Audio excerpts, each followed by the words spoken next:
Hi, I have special permission from Nick Butterworth to read his story to you today, Wonderful Earth. First of all, there was darkness. Nothing. Zero. Then God said, "Let there be light."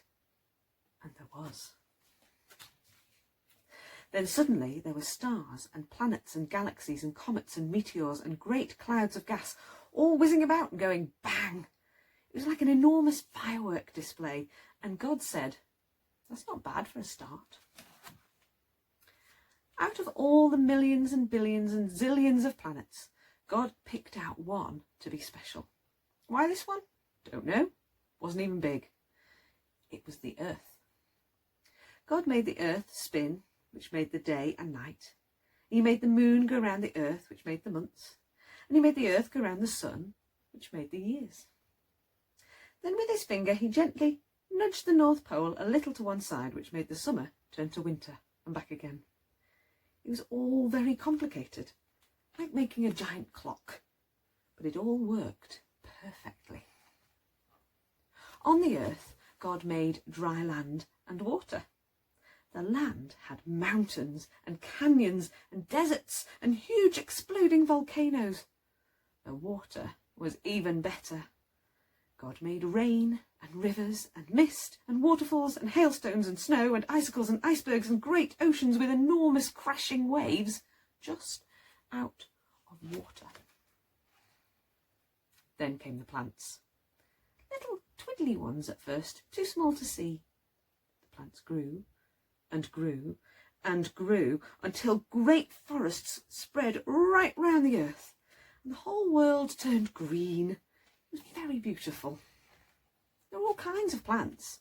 Some had leaves like giant hands, and some had long spiky ones. Some had small feathery ones, and some had no leaves at all.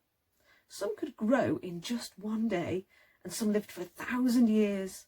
Some had lovely flowers, and some had delicious fruit. Some had seeds as big as your head, and some had seeds like dust. And some had seeds that whirled like helicopters and grew into great big trees. Now the fun really started. God made animals.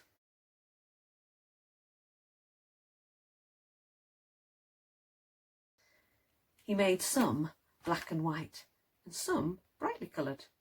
Some with lots of hair and some with lots of teeth. Some high jumpers and some low jumpers. Some who live in big groups and some who live by themselves. Some with stripes and some with spots. Some very big and some tiny. Some with long necks. Some who are good at fishing. Some with horns made of hair. Some that hiss and some that roar. Some fat and grey. Some tall and pink.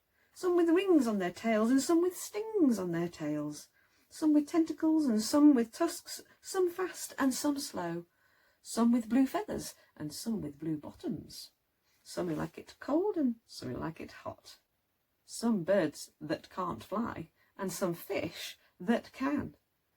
And if you turn half the page, you can make some that God didn't think of, like the ostrich and the crocopus.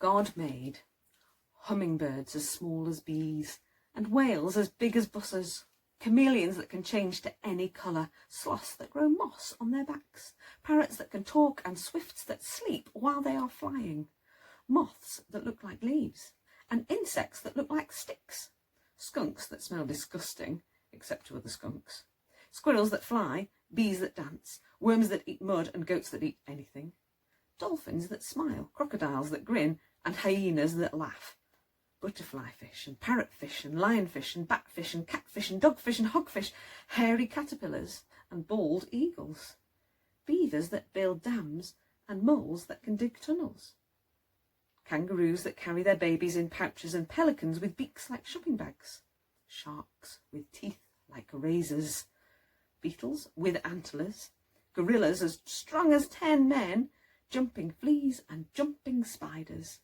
toads that blow themselves up like balloons, electric eels and beetles that glow in the dark, bears that sleep all winter long, termites that make tall houses tough as concrete, salmon that can swim up waterfalls, lizards like dragons, elephants with noses like hoses, and squids that squirt ink.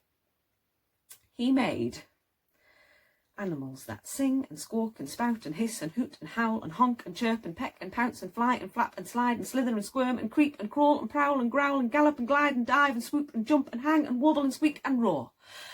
And he made the duck-billed platypus too.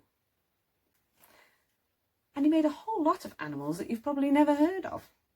The dugong, the common noddy, the slow loris, the wrestling half-beak, the weedy sea dragon, the pink fairy armadillo, the rubber boa, the bush squeaker, the football fish, the banana quit, and the lousy watchman. And last but not least, he made something really wonderful. What do you think that was? It was you, and me, of course, and everybody else. He made people. We're his masterpiece, his best effort. Hooray! In some ways, we're a bit like God. We can think and talk and make things. We're really very clever. We're so clever, we've even walked on the moon. Now, you'd think with such a wonderful world to live in, we'd take good care of it, wouldn't you? Especially being so clever. But lately we haven't been making a very good job of it. We've chopped down the forests. We've filled the air with dirty smoke. We've made the rain go sour. We've poisoned the rivers and the seas and destroyed the places where animals live. We've even made the weather go wrong. That's not very clever, is it? Our poor old world isn't very well at the moment. It's in a terrible mess. We're spoiling the beautiful place God gave us to live in. We must stop and think. Does he really want us to chop down the trees? Does he really want us to make all that smoke? How can we clean up the rivers and the rain?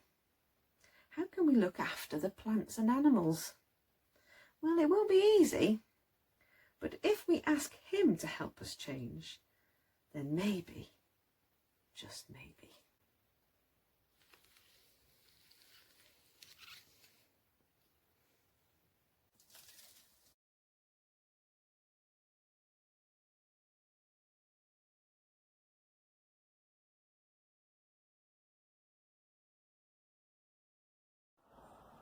My favourite thing in creation is all the things that have been created. My favourite thing in creation is birds, especially like my three favourite ones, which is an osprey, a kingfisher, and I think it was a merlin, the last one, which I've seen. Bye bye. Pink. What's your favourite animal? Yellow. Yellow? Yes. Yellow giraffes? Yes. My favourite is pink flowers and rainbows.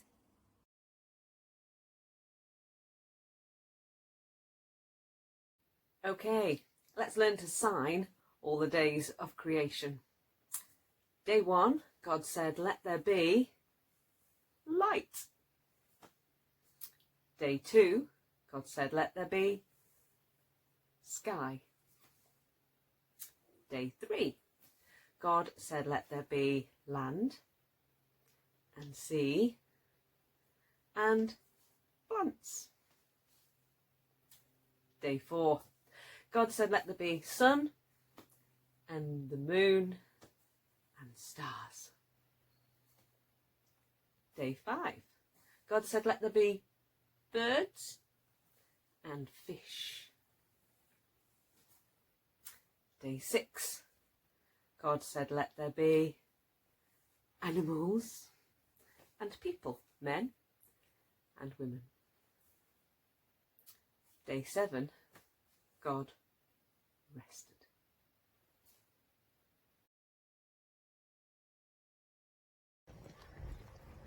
I thank God every day for his creation.